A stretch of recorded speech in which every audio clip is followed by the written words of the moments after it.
Yo, what's good, everyone? Hey, man. I've been waiting to do this video. You can already see by the title. I don't need to do much explaining.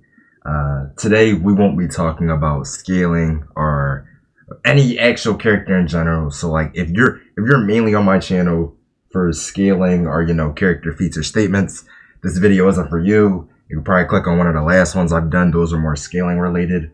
But this video will actually be me ranking the actual me ranking the actual anime arcs of Blue Lock, right?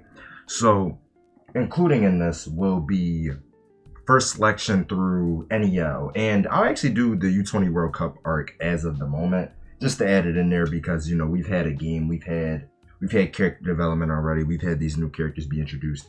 So I'll be ranking all of these throughout which ones are the best, and I'll give my reasoning behind every single one, of course. Because, what fun would that be to just have blank takes with no reasoning, right? So, starting off with the worst arc in the entire series, and I truly think that there was no point in this besides it being a filler arc, is third selection, right?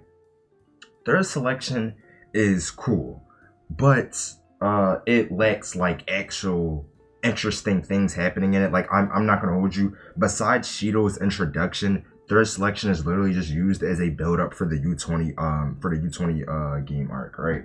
And I kid you not, again, U20 game is one of the best arcs in the series, but the third selection build up was actually like horrific because the games weren't that interesting, weren't that intriguing. Yes, like again, the highlight of third selection was morely just talking about how Shido is the person that beat Kunigami and second best in Blue Lock. But besides that, we don't get other like incredibly great moments. We get Isagi having that moment where he scores on Shido and Ren, which is pretty impressive, but I'm not going to hold you. Comparison to other hype moments and other arcs, it's not that impressive. We do, in this arc, we do get the foreshadowing to Metavision, which you can say is pretty, it's pretty cool. I honestly think it's pretty cool, but in terms of like again comparing it to the other arcs and what they do is crazy. Now in terms of the characters in this arc and what arcs they go through and like their development, it's also nothing crazy. Nobody goes through any crazy development besides Isagi. Like the main point, our focus is Isagi and Shido in this arc, just Shido's introduction and Isagi's improvement. So honestly, I think this arc is the least on the list, like the worst on the list when it comes to ranking, right? Now, this might come as a shocker or a surprise, but next on the list we have first selection. Now, don't get me wrong, first selection is great. One of my favorite opening arcs because it has, the stakes are so high and it gives you this sense of comfortability with these characters, knowing any of them could be gone at any time.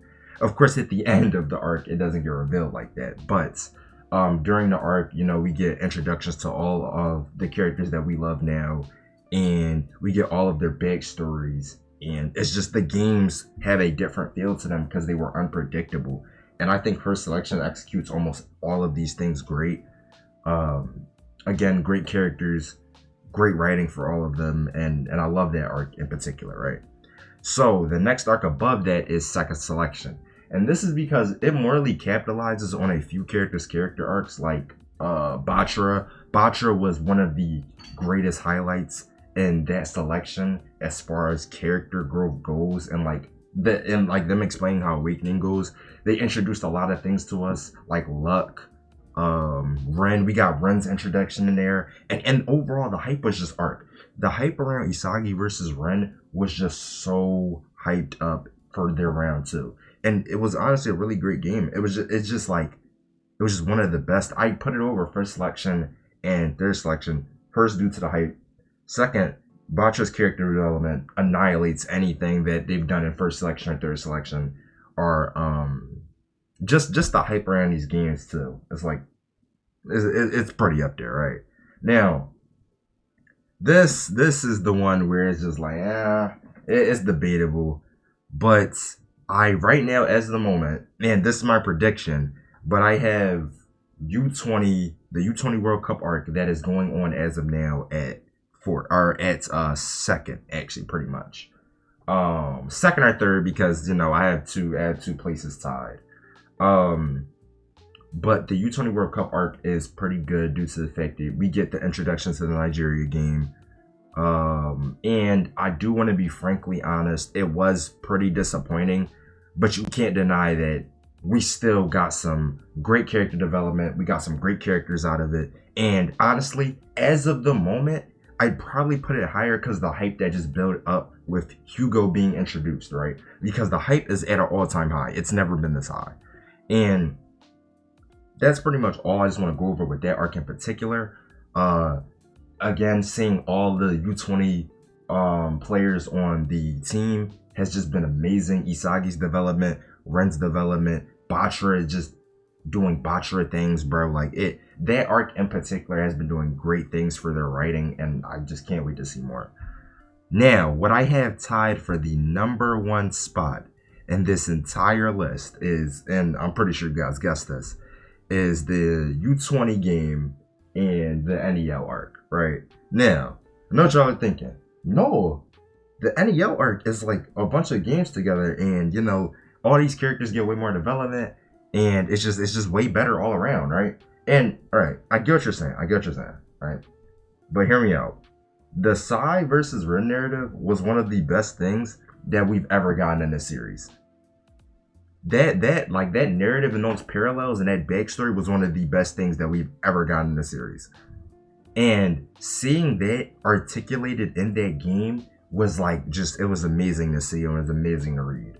On top of that, we get Aiku's introduction, again, more Shido hype and other characters gaining development, and Isagi scoring the last goal. I just think that game was done so perfectly, and that arc was done so perfectly. It gave us so much more to these characters to grasp onto, and I love that. And the Neo Egoist League, of course, I don't need to say a lot.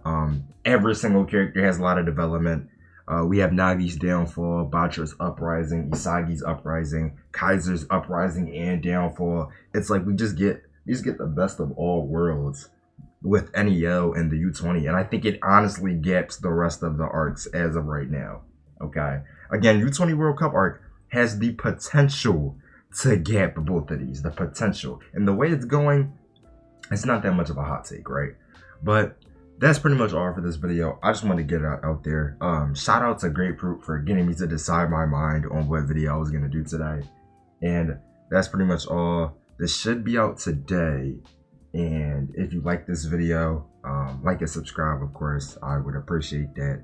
And I'll try and be as consistent as possible. The next videos I think that are coming are more scaling wise. So again, if you are on my channel for the scaling vids and those type of topics, that is coming up next, right?